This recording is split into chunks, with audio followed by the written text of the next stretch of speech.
እናመሰግናለን። በመቀጠል የተከበሩ ዶክተር ደሳለኝ ጫኔ። አመሰግናለሁ። የተከበሩ አፈ ጉባኤ፣ ክቡር ጠቅላይ ሚኒስትሩንም ለጊዜያቸው ማመስገን ፈልጋለሁ። ጥያቄን እንደሚከተለው በንባብ አቀርባለሁ።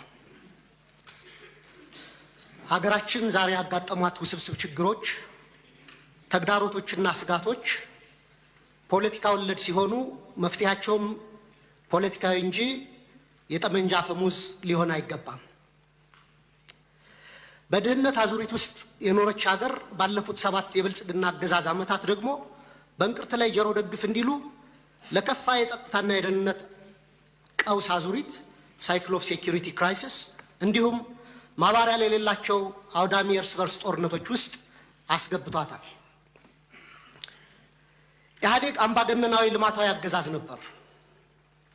ወደ ብልጽግና ያደረገው መለወጥ ወይም ሜታሞርፎሲስ ደግሞ የሙሉ ጊዜ ጦረኛና እልቂት ጠማቂ አገዛዝ እንዲሆን አድርጎታል።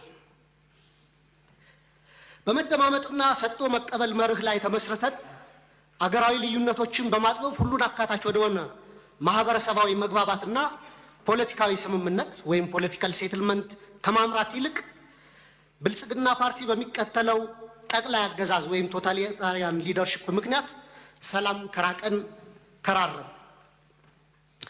ባለፉት 6 ዓመታት በኦሮሚያ፣ በትግራይ፣ አማራና አፋር ዛሬም ድረስ ደግሞ በአማራና በኦሮሚያ ክልሎች በቀጠለው ጦርነት የደሃ አርሶ አደርና ከተሜው ልጆች በሁሉም በኩል እንደ ቅጠል እየረገፉ ነው። ማቆሚያ በታጣላቸው የእርስ በርስ ጦርነቶች በትሪሊየን የሚቆጠር የሀገር ሀብት ንብረት እየወደመ እንደሆነ የጠቅላይ ሚኒስትሩ የኢኮኖሚ አማካሪ ቡድን በሰራው ኢኮኖሚ ዋይድ ኢስቲሜሽን ኦፍ ዘ ኖርዘርን ኢትዮጵያን ዋር ዳሜጅ የሚል ጥናት በአንድ ዓለም አቀፍ ኮንፈረንስ ላይ ቀርቦ የሰሜን ኢትዮጵያ የጦርነት ያደረሰው ጉዳት ግምቱ 32 ቢሊዮን ዶላር እንደሚጠጋ ተተምኗል። እንዲሁም የዓለም ባንክ በ2022 ኢትዮጵያ ዳሜጅ ኤንድ ኒድስ አሰስመንት ብሎ ባወጣው ሪፖርትም በሰሜን ኢትዮጵያ ጦርነት የደረሰው ጉዳት ግምት 28 ቢሊዮን ዶላር ያደርሰዋል። አማካይ ግምቱ 30 ቢሊዮን ዶላር ነው ማለት ነው። ባለፉት 6 ዓመታት እስከ ዛሬ ድረስ ደግሞ በአማራ፣ በኦሮሚያ፣ በቤንሻንጉል ጉሙዝ፣ በደቡብ ጋምቤላ፣ አፋርና ሶማሌ ክልሎች እየተካሄዱ ያሉ ጦርነቶችና የእርስ በርስ ግጭቶች የጉዳት ግምት ከሰሜኑ ጦርነት ጋር እኩል አድርገን 30 ቢሊዮን ዶላር ምሁራዊ ግምት ብንወስድ ጠቅላላ ግምቱ ወደ 60 ቢሊዮን ዶላር ወይም በሰሞኑ የባንክ ምንዛሬ በ130 ብር ሲሰላ 7.8 ትሪሊየን ብር ገደማ ነው። በዘንድሮ በጀት ልክ ቢሰላ ደግሞ በቀጣይ 8 ዓመታት የሀገራችን በጀት የሚሆን ሀብትና ንብረት በጦርነቶችና ግጭቶች አውድመን እንዲሁም በሚሊዮን የሚቆጠሩ ወጣቶችን ጭድ አድርገን ዛሬም የጦርነት ነጋሪት እየጎሰምን ቀጥለናል። የዚህ የእርስ በርስ መጠፋፋት ጉዞ ውጤትም የተባበሩት መንግስታት የልማት ፕሮግራም ባወጣው የ2024 ግሎባል መልታይ ዳይሜንሽናል ፖቨርቲ ኢንዴክስ ፖቨርቲ አሚድ ኮንፍሊክት ሪፖርት እንዳመላከተው 72 በመቶ ወይም 86 ሚሊዮን ኢትዮጵያውያን በድህነት እንደሚኖሩ ይፋ አድርጓል።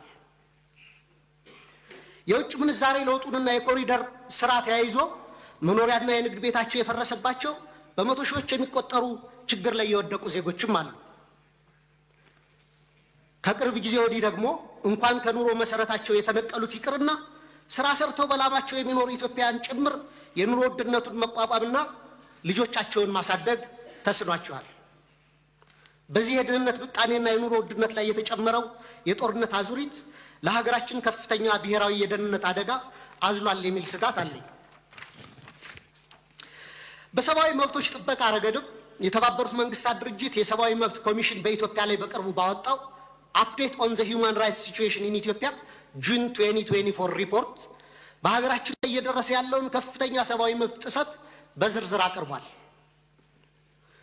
ሪፖርቱ እንደ ሀገር የማያወላዳ ትኩረትና አፋጣኝ እርምጃ እንድንወስድ የሚሹትን የተንሰራፉና ስልታዊ የሰብአዊ መብት ረገጣዎች የደረሱበትን አሳሳቢ ሁኔታ ያሳያል።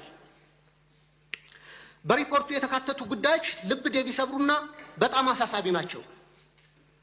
ለምሳሌ በፈረንጆቹ 23 ብቻ በተፈጸሙ 594 የመብት ጥሰቶች በትንሹ 8253 ተጎጂዎች ተመዝግበዋል። ከነዚህ ውስጥ 1106 ሲቪሊያኖች በአማራ ክልል 366 ሲቪሊያኖች በኦሮሚያ ክልል ተገድለዋል። በ5 ወራት ብቻ ከ250 በላይ ሰላማዊ ሰዎች በድሮን ተገድለዋል።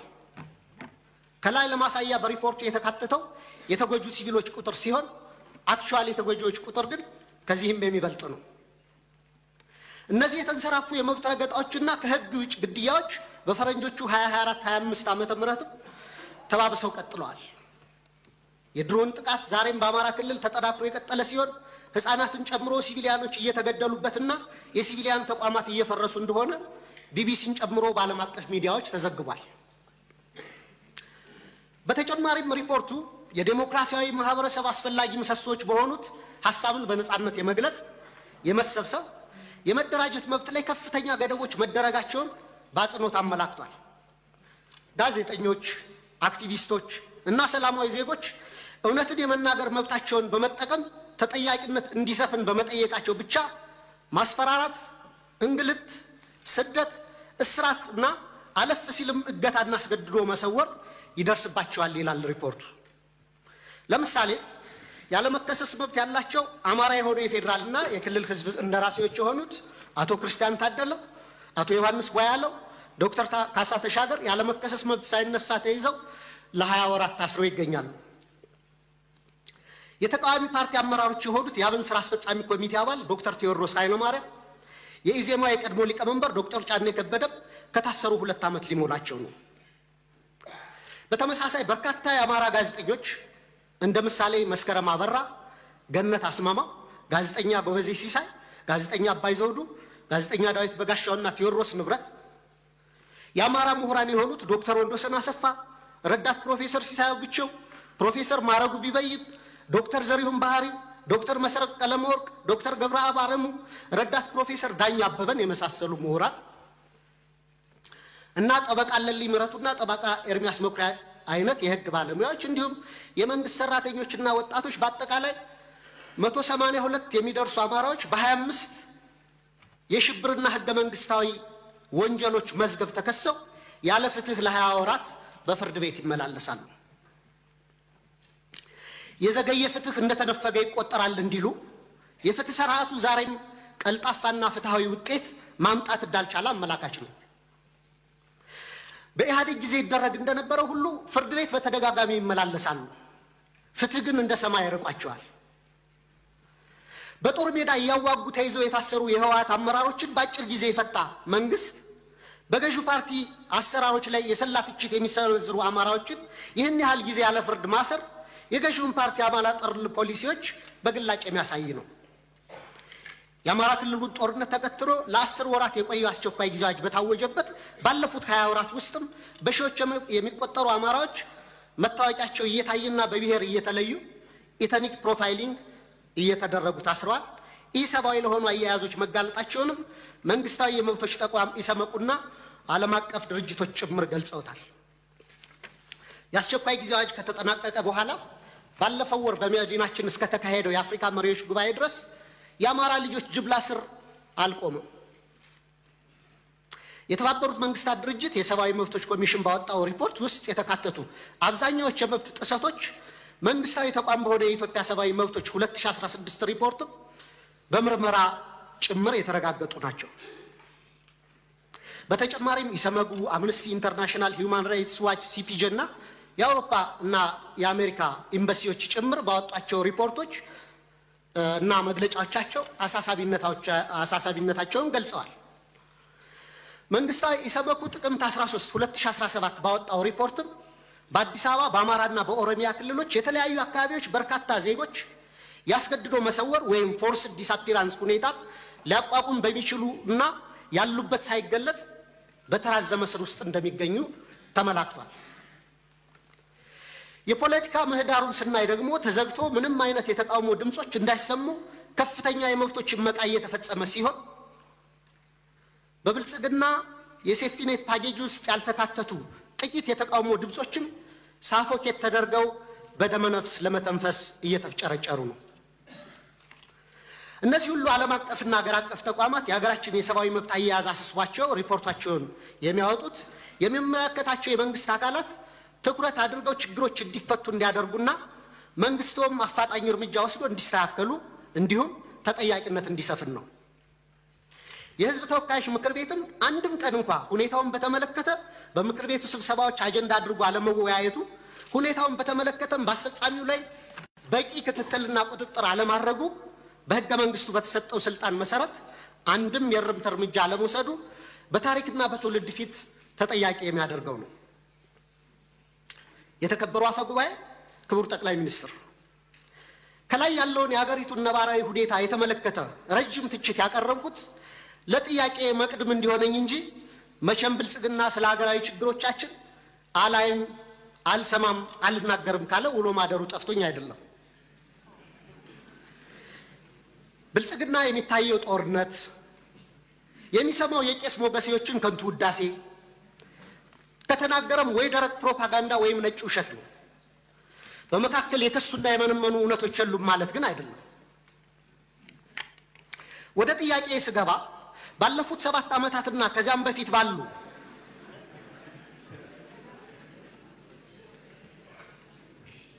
አስርት ዓመታት በኢትዮጵያ ውስጥ በተለይም በአማራ፣ በኦሮሚያ፣ በአፋር፣ በትግራይ፣ በደቡብ፣ በቤንሻንጉል ጉሙዝ፣ በጋምቤላና በሌሎችም አካባቢዎች ለተፈጸሙ ሰፊ የሰብአዊ መብት ጥሰቶች ግሮስ ሂውማን ራይትስ ቫዮሌሽንስ፣ በሰብአዊነት ላይ ለተፈጸሙ ወንጀሎች ክራይም አጌንስት ሂውማኒቲ፣ የጦር ወንጀሎች እንዲሁም የዘር ማሳሳትና የዘር ማጥፋት ወንጀሎች መፈጸማቸውን መንግስቱ እውቅና የማይሰጠውና ኃላፊነት የማይወስደው እንዲሁም ገለልተኛ ዓለም አቀፍ ምርመራዎች እንዲካሄድ የሚደረጉ ጥሪዎችን የሚያጣጥለው ለምንድን ነው? የሽግግር ፍትህ ከመጀመሩ በፊት እነዚህ ወንጀሎች በገለልተኛ ዓለም አቀፍ ተቋማት ተመርምረው የተፈጸሙ ወንጀሎች እንዲለዩ አትሮሲቲ ዲተርሚኔሽን እና በስማቸው እንዲጠሩ መደረግ አለበት። ከዛም ጥፋት ፈጻሚዎችን ለፍርድ ማቅረብና ተጎጂዎችን መካስ ወዘተ የሽግግር ፍትህ ሂደቱ አካል እንዲሆኑ ሊደረግ ይችላል። እንደ ሀገራዊ ምክክር ኮሚሽን አይነት ሂደቶችም የሀገራችንን ችግሮች እንዲፈቱ ከልብ የምንፈልግ ከሆነ በአማራና በኦሮሚያ ክልል እየተካሄዱ ያሉ ጦርነቶች፣ አውዳሚ ወንድማማች ጦርነቶች በአስቸኳይ እንዲቆሙ ሳይለንሲንግ ዘገንስ መደረግ አለበት። የሰሜኑን ጦርነት እንዲቆም ያደረገው ዋነኛው አካል የፌደራል መንግስቱ ሲሆን አሁንም በተለያዩ የሀገሪቱ አካባቢዎች ያሉ ጦርነቶችን የማስቆም ተቀዳሚ ኃላፊነቱ የሞራልና የታሪክ ተጠየቅም የሚወድቀው በፌደራል መንግስቱ ላይ ነው። መንግስታዊ ያልሆኑ ተፋላሚዎች ኃላፊነታቸው በሁለተኛ ደረጃ የሚታይ ነው። ዘመናዊ የሀገራችን ታሪክ ብናይ እንኳን ለመቶ ዓመታት የፖለቲካ ችግሮቻችን በጠመንጃ አፈሙዝ ለመፍታት የሄድንበትና ዛሬም የቀጠልንበት መንገድ የዓለም ጭራ የሌሎች ሀገራት መሳቂያና መሳለቂያ ያደረገን ችግር ሲሆን ከዚህ የግጭትና የጦርነት አዙሪት በአስቸኳይ ካልወጣን እንደ ሀገር ለመቀጠል የምንችልበት ምንም ማስተማመኛ የለንም። በዚህ ረገድ መንግስት ዋነኛ ኃላፊነት ይኖርበት እንጂ የአማራ ፋኖ ኃይሎችና የኦሮሞ ነጻነት ሰራዊትም ጦርነቶችን ለማስቆምና የሚታገሉላቸው ዓላማዎች በሰላማዊ መንገድ እንዲመለሱ ማድረግ የሚቻልባቸውን እድሎች ሁሉ አሟጣው እንዲመለከቱ ለሰላም ለሚደረጉ አገራዊም ሆነ ዓለም አቀፋዊ ጥሪዎችና ጥረቶች መሳካትም የድርሻቸውን እንዲወጡ በወከለኝ የባህር ዳር ከተማ ህዝብ በመላ ኢትዮጵያና በራሴ ስም ጥሪ ማቅረብ እፈልጋለሁ። በጣም አመሰግናለሁ። ዶክተር ደሳለኝ ሰፋ ያለ የጥያቄ መቅድም ካነበቡልን በኋላ አንድ ጥያቄ ጠይቀዋል። ለዚያ ጥያቄያቸውም ራሳቸው ምላሽ ሰጥተዋል። ጠይቀው ስለመለሱ እንዲሁ ማለፍ ይቻላል። ነገር ግን ለሳቸው ክብር፣ ለዚህ ምክር ቤትም ክብር ሲባል አንዳንዶቹን ነገሮች በግርድፉ አንስቼ አልፋለሁ። አንደኛ ይሄን ጦር ሰባቂ መንግስት በዚህ ልክ ክሪቲሳይዝ ሲያደርጉት ህዝብ እንዳይወጣ፣ እንዳይገባ፣ እንዳይማር፣ እንዳያርስ፣ ማዳበሪያ እንዳይወስድ ያደረገውን ኃይል ምን ነው አላየኸውም አልሰማውም አሉት። በህዝብ መሰብሰቢያ በእርሶ ከተማ ቦምብ ንጹሃን ሰዎች የሚንቀሳቀሱበት ቦታ ላይ የሚያፈነዳን ኃይል ምን ነው ዝም አሉት? ሽማግሌ ላስታርቅ ብሎ ሲሄድ ቄሶች አሮጊቶች በንብርክክ የሚያስኬደውን ከኢትዮጵያ ባህል ውጭ የሚገለውን ኃይል ምን ነው አላቅህም አሉት።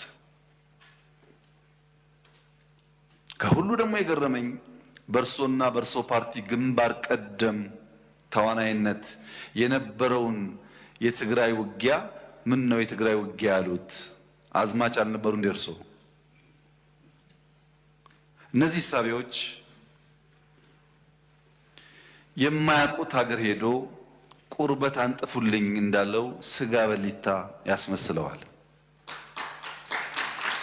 ይሄ ተገቢ አይመስለኝም። በእኛ በኩል ያለውን ክሪቲክስ ችግር የለውም እንፈትሸዋለን። እርሶ ግን ትንሽ ሚዛን ቢጠብቁ ጠቃሚ ነበር ብዬ አስባለሁ።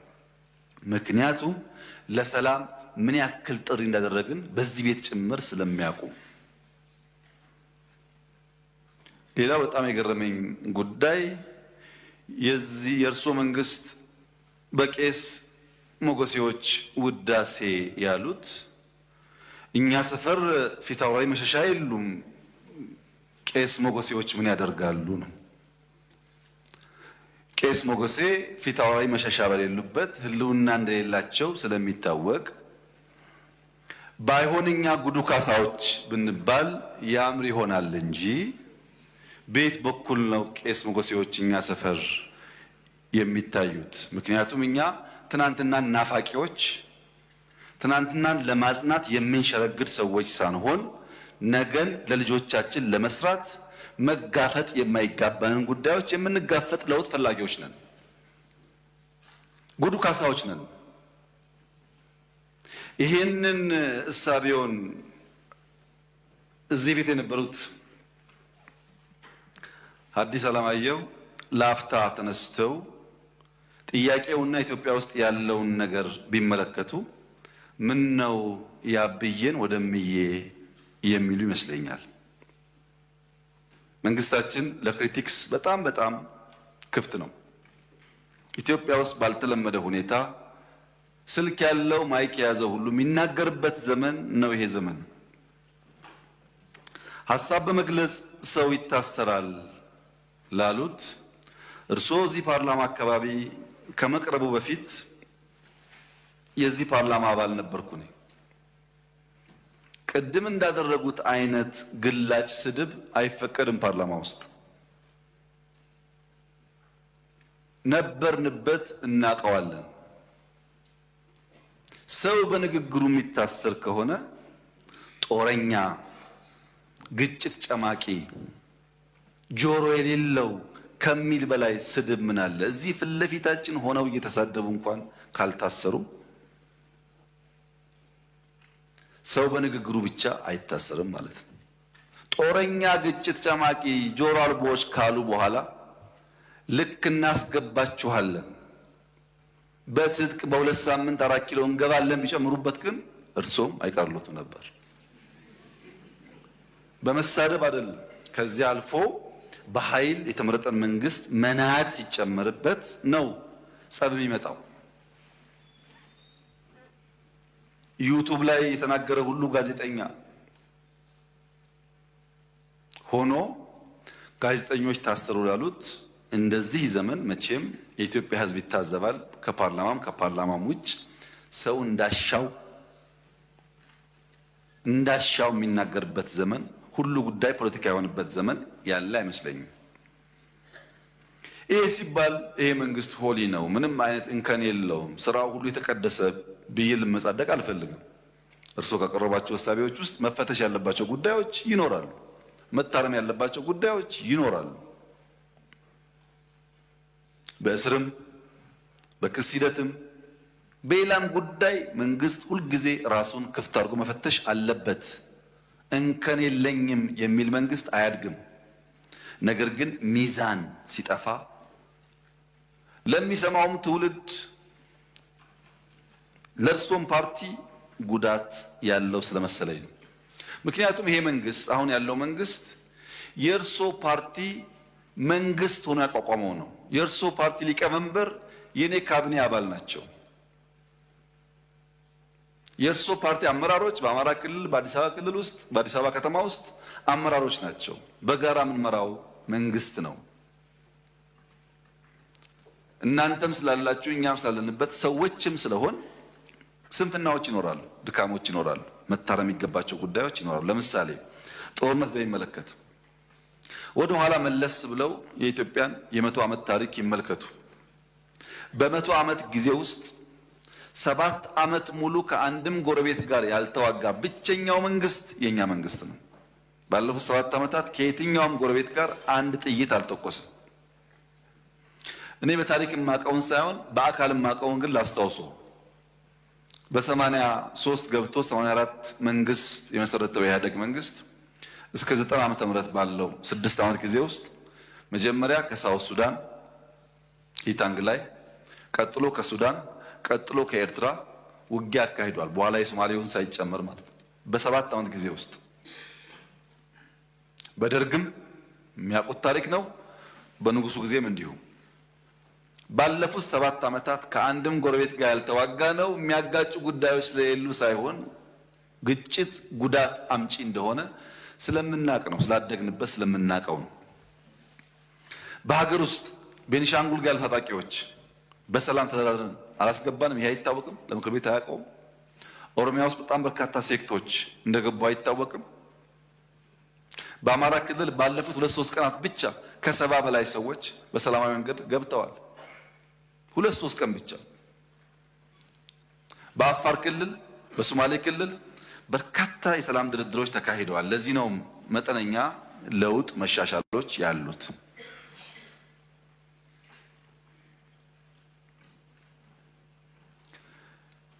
ስለታሰሩ እስረኞች ያነሱት ይህ ፓርላማ እነዚህን እስረኞች ስንቴ ጎበኛቸው?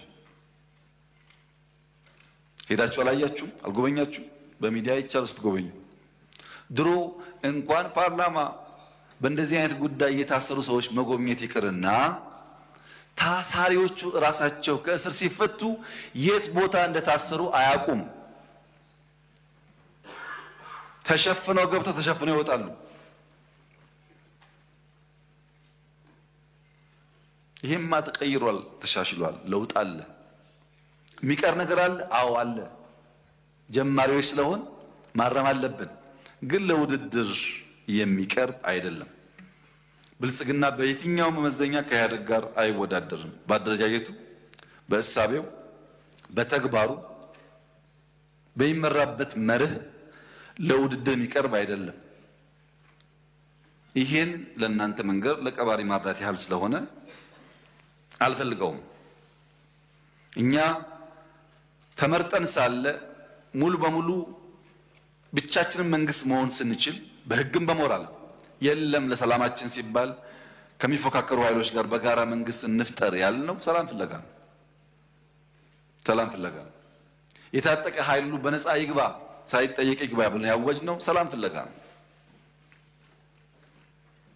በየመድረኩ ሰላም ሰላም ሰላም እንለውም የሰላም ፋይዳ ስለሚገባ ነው። ኢንክሉሲቭ ናሽናል ዲያሎግ ኢትዮጵያ ውስጥ ሲለመን የከረመ አጀንዳ ነው። ጠቃሚ ነው። በሺህ የሚቆጠር ሰው ያለውን ማንኛውም ሐሳብ በነፃነት እያነሳበት ያለ አውድ ነው። ይሄ መጠናከር አለበት። ጠቃሚ ነው። በአንድ በኩል ችግር አለ። ህገ መንግስቱ ይቀደድ ይባላል። የለም እኛ አንቀድም፣ ህዝብ አወያይተን አማክረን ሁሉም ሳይኖሮት ነው የሚቀየረው ደግሞ ሲባል ፕሮሰሱን አንፈልግም ይባላል። አብሮ አይሄድም። ለምሳሌ ከፍትህ ስራ ጋር ተያይዞ የተነሳው በአንድ በኩል ክስ አቅርባችሁ ክሱ ተጓተተ ይባላል። የኛ ስራ ወንጀለኛ ላልነው ሰው ክስ ማቅረብ ነው። መልሰን ፍርድ የምናስፈርድ ከሆነ የሚታሰበው የቼክ ኤንድ ባላንስ ጉዳይ ጠፋ ማለት ነው። ባይከሰሱ ሳይከሰሱ ታስሩ ይባላል። ታስረው ከተከሰሱ ግን መንግስት ሚናውን እየተወጣ እንዳለ ቢወሰድ ጥሩ ይመስለኛል። ይሄ ሆኖ ነፃነት ለማስተዳደር ችግር አለ። ዲሞክራሲን፣ ነፃነትን፣ ህግን በቅጡ ልምምድ ስላልነበረን አሁን እንቸገራለን። ለዚያም መንግስት መታገስ ይኖርበታል። በብዙ ባለፈው ፓርላማ ላይ ድርድር እያካሄድን ነው ከተቃዋሚዎች ጋር ብያችሁ ነበር። ከኦነጎችም አማራ ክልል አካባቢ ካሉ እንቀሳቀሱ ኃይሎችም ድርድሮች ነበሩ። በነገራችን ላይ በአማራም በኦሮሚያም በየትኛውም ጎጥ ያለ የጎበዝ አለቃ በየትኛውም ጎጥ ያለ በግራም በቀኝ ይደራደራል። እኔ አይደለሁም እሱ ነው ይላል እንጂ ሲወጣ ይደራደራል፣ ሽማግሌ ይልካል። ልክ እኔ ካልኩ በኋላ ግን የሚደራደረው ኤክስ ነው መደራደር ተገቢ አይደለም ብሎ የሚዘምተው ደግሞ ራሱ የሚደራደረው አካል ነው። ከዚያ በኋላ ነው የኦነግ አንድ ሴክት በሺ የሚቆጠር ሰው ይዘው የገቡት። ያ ጥሩ ጅማሮ ነው። ለተቀሩት መልእክታችን በዚያው መንገድ ተደራድራችሁ በሰላም ግቡ ነው። አማራ ክልል ላሉትም እንደዚሁ በሰላም ግቡ። መንግስት ሁልጊዜም እጁ የተዘረጋ ነው። በድርድር በሰላም ጉዳያችን ለመፍታት ትልቅ ፍላጎት አለን። ጥቅም ስለሌለው ዓላማውን ስለማያሳካ 5 ዓመት ብንዋጋ 6 ብንዋጋ ማንም ሰው 4 ኪሎ ስለማይደርስ ዋጋ የለውም። ዓላማ ለሌለው ነገር ደግሞ መጋደል ተገቢ ነው ብለን አናስብም እና ሰላሙ ከማንም በላይ እኛ የምንፈልገው ጉዳይ እንደሆነ ቢታሰብ። ሁሉ ነገር ጨለማ ነው፣ ሁሉ ነገር ጥፋት ነው፣ ሁሉ ነገር አዘቅት ነው፣ ሁሉ ነገር የለም ላሉት ክቡር ዶክተር ደሳለኝ እኔ ለርሶ ነው ያዘንኩት። ምክንያቱም በዚህ ሁሉ ጨለምተኝነት በዚህ ሁሉ ፔሲሚዝም ድንገት እድል ቢቀናውት ለኢትዮጵያ ሕዝብ ምንድነው የሚሰጡት? እርሱ በጨለማ ተውጠው ከጨለማ ብርሃን ያወጣ ከጭንቀት ብርሃን ያወጣ ተስፋ እንዴት አይሰንቁም? ይሄን አልቻላችሁም እኔ መጥቼ ቀይረዋለሁ እንኳን ቢሉን ነው የሚሻለው እንጂ ሁሉ ነገር ጨለማ ከሆነ ጥሩ አይደለም። ፖለቲካ የሚፈለገው በጨለማ ውስጥ በችግር ውስጥ ተስፋን ማሳየት ነው፣ ለውጥን ማሳየት ነው፣ ወደዚያ ሰውን መምራት ነው፣ መጨበጥ ነው እንጂ ችግር ብቻ መናገር አይደለምና የምንውልበት የምንሰማው የምንነጋገርበት ጉዳይ በገደል ማሚቱ ተመልሶ እያስተጋባብን እሱ ነገር እየኖርነው እንዳይሆን ጥንቃቄ ቢደረግ መልካም ነው ለማለት ነው። እና ይሄ ሁሉ የመለስኩት እርሶ ምላሽ እንደማይፈልጉ ቢናገሩም ለተከበረው ምክር ቤት ክብር ሲባል አንዳንዱ ጉዳይ ቢታይ ብዬ ነው። ካነሷቸው ጫፍ የወጡ ክሪቲክሶችና ሂሶች መካከልም ቢሆን ለኛ ጠቃሚ የሚሆኑትን ጉዳዮች ግን ፈትሸን ወስዳለን። ማደግ ስለምንፈልግ መለወጥ ስለምንፈልግ ከማንም ወገን የሚነሳ ክሪቲክስ በግርድፉ መጣል አንፈልግም። ሚዛናዊነት ግን ከርሶ እና ከመሰሎቹ እንጠብቃለን ለማለት ነው። ፕሪቶሪያ ላይ መለከት ፕሪቶሪያ ታሪካዊ ስምምነት ነው። ለብዙዎች ልምድ የሚሰጥ ስምምነት ነው። ያለቀ ጦርነት ያሸነፍነውን ጦርነት ነው አቁመን ሰላም ያመጣ ነው። ለሰላም ያለንን ከፍተኛ ጉጉት በኢትዮጵያ ታሪክ ውስጥ ማንም ሰው ቢያገላብጥ መንግስት እየተዋጋ እያሸነፈ መቀሌ ለመቆጣጠር 1 ቀን 2 ቀን ሲቀረው ለሰላም ድርድር አይቀመጥም። የለም በኢትዮጵያ ታሪክ ውስጥ ለምን ሆነ? ሰላም ስለሚያስፈልግ። በዛ ሂደት ውስጥ በቀሩት ቀናት ውስጥ 5ም 10ም 20ም ሰው የሚሞት ከሆነ ወገን ነው የሚሞተውና ያ መቅረሱ ጠቃሚ ስለሆነ ነው ድርድሩ ያስፈልገው። ድርድሩን በጣም ከፍተኛ ጠቀሜታዎች አምጥቷል። ባለፉት 2 ዓመታት ምንም አይነት ውጊያ አልነበረም። ትልቅ ነገር ነው። የትግራይ ህዝብ በውጊያው ጊዜ ሰርቪስ አያገኝም። መብራት አልነበረውም፣ ባንክ ሰርቪስ አያገኝም፣ ትራንስፖርት ሰርቪስ አያገኝም። በርካታ ችግሮች ነበሩት። መንግስት እንደ መንግስት ሰላም ጤና ይስጥልን። የተወደዳችሁ የአዶሌስ ቤተሰቦች በያላችሁበት የዓለም ዳርቻ ሰላማችሁ ይበዛ ይሁን። ቻናላችንን ላይክ፣ ሼር እንዲሁም ሰብስክራይብ በማድረግ ቤተሰብ መሆን ትችላላችሁ። ለዛሬ ያልተሰሙና አዳዲስ መረጃዎች አሉ። እነሱን እየነገርናችሁ ከእናንተ ጋር ቆይታ እናደርጋለን። አብራችሁን ሁኑ።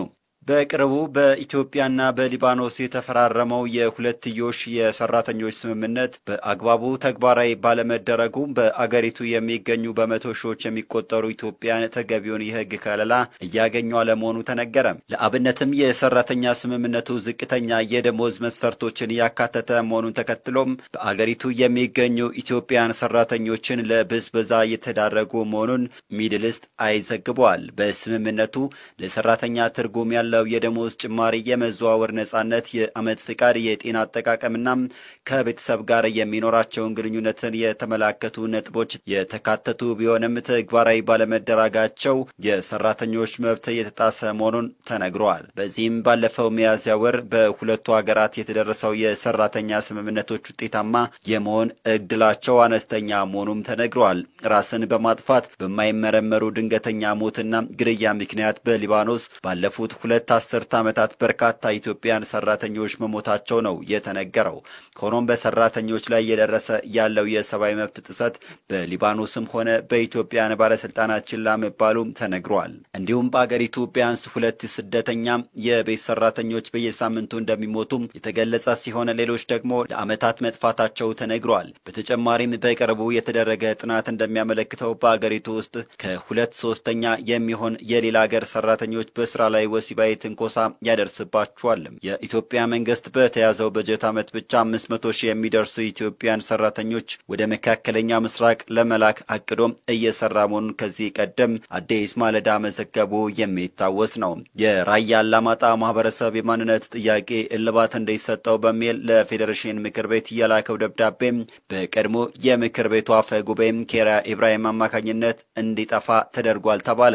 የአላማጣ ከተማ የብልጽግና ፓርቲ ፖለቲካ ዘርፍ ኃላፊ ሞገስ ያዩ የራያ አላማጣ የማንነትና የበጀት ጥያቄ ከ2011 ጀምሮ ለፌዴሬሽን ምክር ቤት ሲቀርብ እንደነበረ ተናግረዋል።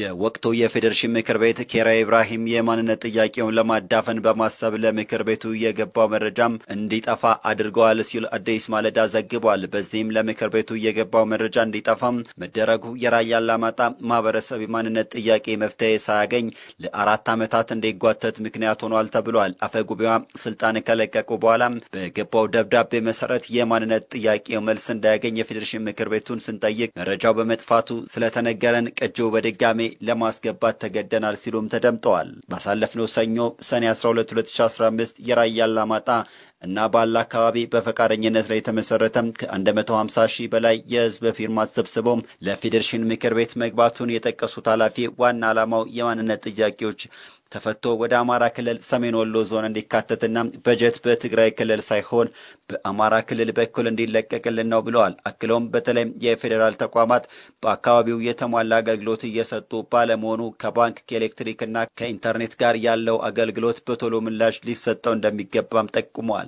ለዚህም 4 ዓመታትን ያስቆጠረው ራያ አላማጣ የማንነት የበጀት ጥያቄ መልስ እንዲያገኝ ኮሚቴ ተቋቁሞ ሰኞ ሰኔ 12 2015 ለፌዴሬሽን ምክር ቤት መግባቱ ተነግሯል።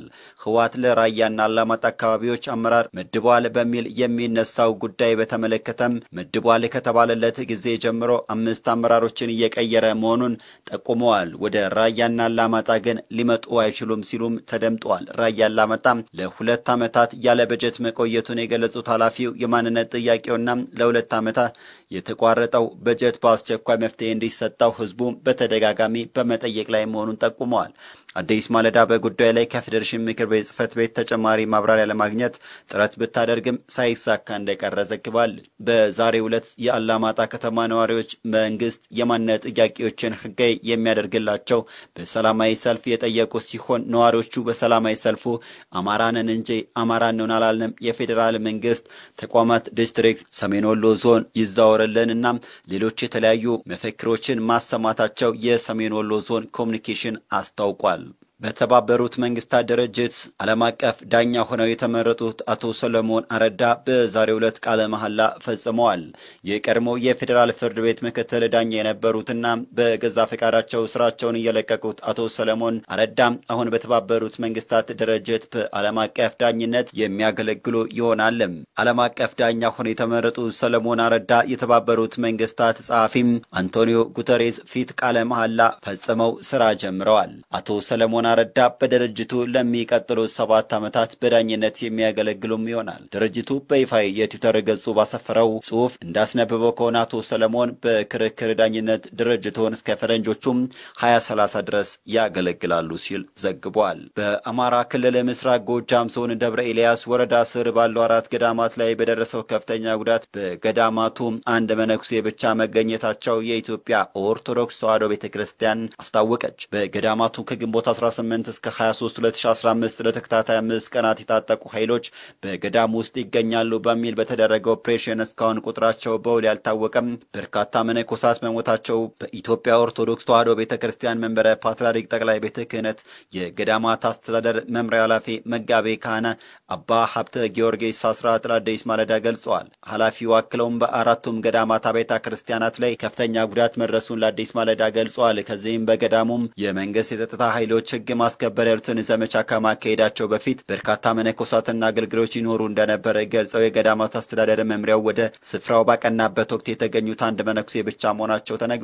መሞታቸው ከታወቀው መነኮሳቱና አገልጋዮች ውጪ ሌሎች የት እንደገቡ አይታወቅም ያሉት ኃላፊው በገዳሙ ውስጥ ባለው ሰፊ የአትክልት እርሻም በርካታ ያልተቀበሩ አስክሬኖች መኖራቸውና በአካባቢው ከፍተኛ የአስክሬን ሽታ መኖሩን ተናግረዋል። የመንግስት የጸጥታ ኃይሎች በገዳሙ የታጠቁ ኃይሎች መሽጓል በሚል ኦፕሬሽን ቢያደርጉም በተለያዩ ጊዜያት ሽፍታው የገዳሙን ንብረት ለመዝረፍ ወደ ስፍራው ይመጡ ስለነበረ መነኮሳቱ ምሽግ ቆፍረው ንብረቱን ከዘርፊያ ለማዳንና ሕይወታቸውን ለመታደግ ጥረት ሲያደርጉ እንደነበረም ኃላፊው ገልጸዋል። በተደረገው ዘመቻ ጉዳት የደረሰባቸው አብያተ ክርስቲያናት የሥላሴ ኪዳነ ምሕረት የኤልያስና የጊዮርጊስ መሆናቸውን በመጥቀስ አብያተ ክርስቲያናቱ የውጭ ክፍላቸው ጨምሮ ቅኔ ማህሌቱ ቅድስቱና ቤተ መቅደሱ ላይ የደረሰው ድብደባ እጅግ ከፍተኛ መሆኑን አስረድተዋል። በተለይም በኪዳነ ምሕረት ህንጻ ቤተ ክርስቲያን ላይ የደረሰው ጉዳት ከሁሉም የከፋ ነው ያሉት ኃላፊው ንዋያተ ቅድሳትን ጨምሮ የቤተ መቅደስ መገልገያዎች መውደማቸውንና ጉልላቱም ተመቶ መውደቁን ገልጸዋል። አዲስ ማለዳ በገዳማቱ ውስጥ ራሳቸውን የኢትዮጵያ የዓለም